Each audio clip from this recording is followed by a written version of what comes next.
Lilimitahan na ng Department of Labor and Employment ang pagpapadala ng mga overseas Filipino worker sa mga bansa sa Middle East, partikular ang mga household service worker. Ito ay bunsod ng tumataas na bilang ng mga OFW na kailangang i-repatriate ng kagawaran dahil sa iba't ibang kaso.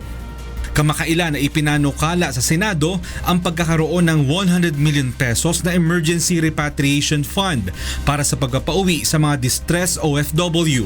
Ang inaalaw na lang namin mostly yung mga skilled workers gaya ng mga electricians, welders, construction workers, yung mga saka safe mga yun, hindi yung mga HSW medyo delikado na especially doon sa Kuwait.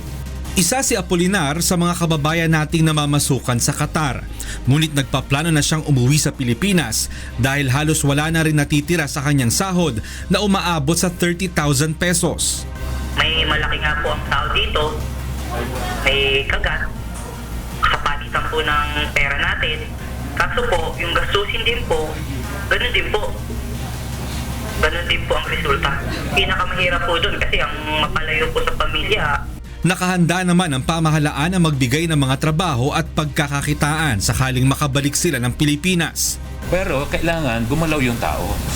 Kailangan din yung tao, yung ating mga babayan, talagang magsisikap talaga.